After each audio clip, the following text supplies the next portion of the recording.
Shalom Bapak, Ibu, Saudara dan Saudari yang terkasih. Salam sehat, puji namanya.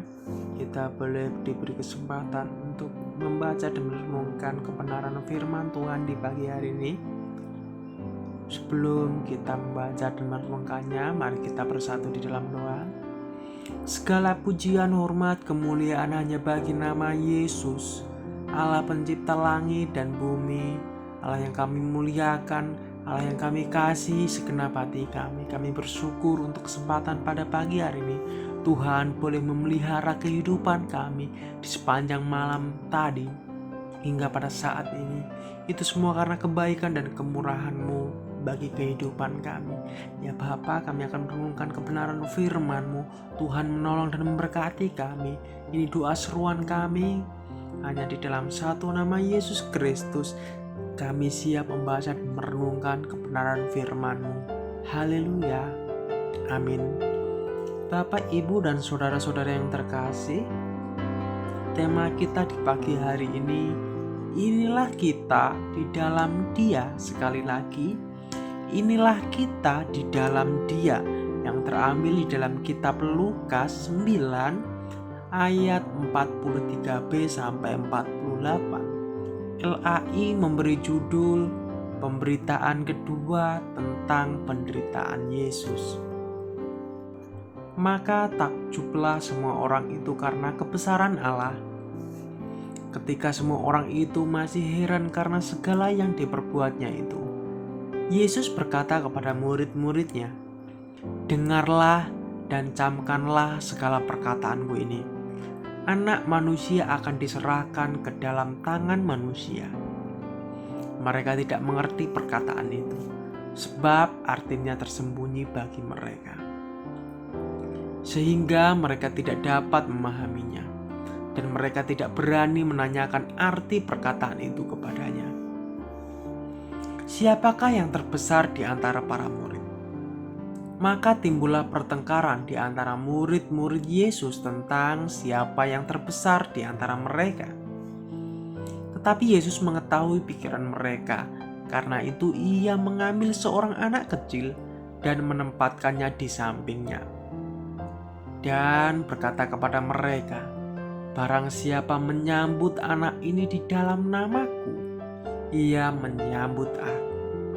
Dan barang siapa menyambut aku, ia menyambut Dia yang mengutus aku.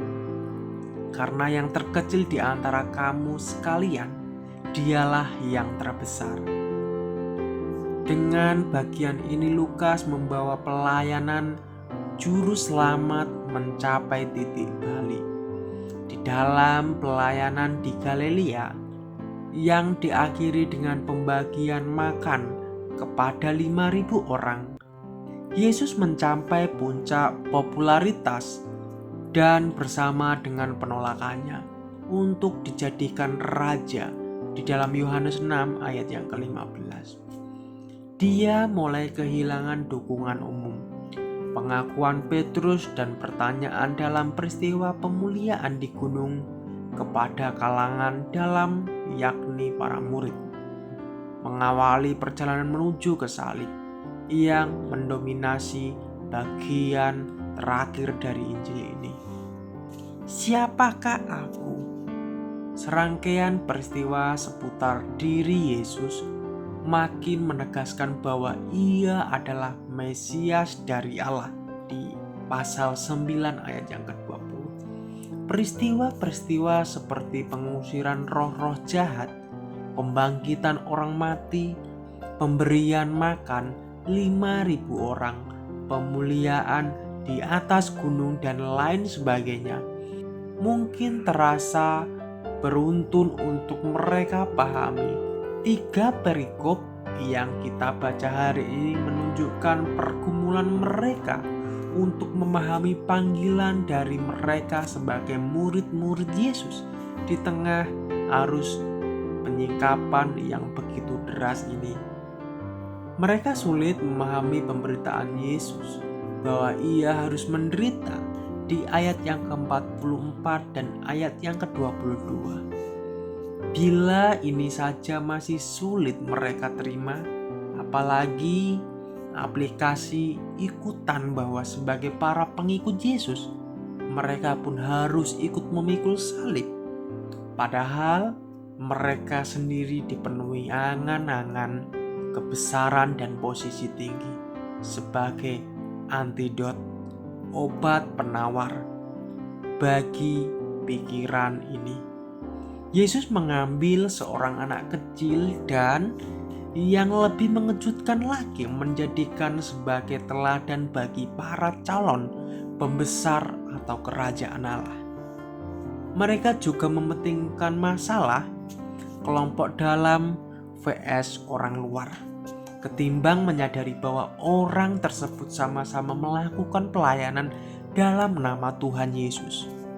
3 peristiwa ini menunjukkan pergumulan dan koreksi yang harus mereka alami, betapa Tuhan membentuk mereka.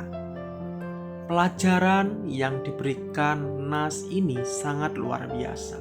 Sebagai murid-murid Kristus, banyak di antara kita layak digolongkan sebagai aktivis-aktivis pelayan. Sayangnya, hingar-bingar pelayanan kerap membuat kita berorientasi pada status dan kelompok. Padahal kita dipanggil untuk memikul salib demi Dia, menjadi orang-orang hina demi Tuhan, dan bersekutu bersama semua orang yang menyambut namanya sebagai Tuhan dan Juru Selamat. Inilah kita di dalam Dia. Renungan kita di pagi hari bukan kemampuan dan talenta kita, tetapi bagaimana Tuhan membentuk kita seturut dengan kehendak-Nya. Itulah yang mendefinisikan diri kita. Amin. Mari kita bersatu di dalam doa. Terima kasih Bapa untuk perenungan kebenaran firman-Mu di pagi hari ini yang telah memberkati kami. Ya Bapa, pakai kami menjadi alat untuk kemuliaan nama-Mu ya Bapa. Sehingga ya Bapa, ketika kami memuliakan nama-Mu ya Bapa, semua orang percaya dan mengaku bahwa Engkau adalah Tuhan dan Juru Selamat hidup kami. Ya Bapa, bukan karena kuat dan hebat kami ya Bapa, itu semua karena kemuliaan nama-Mu.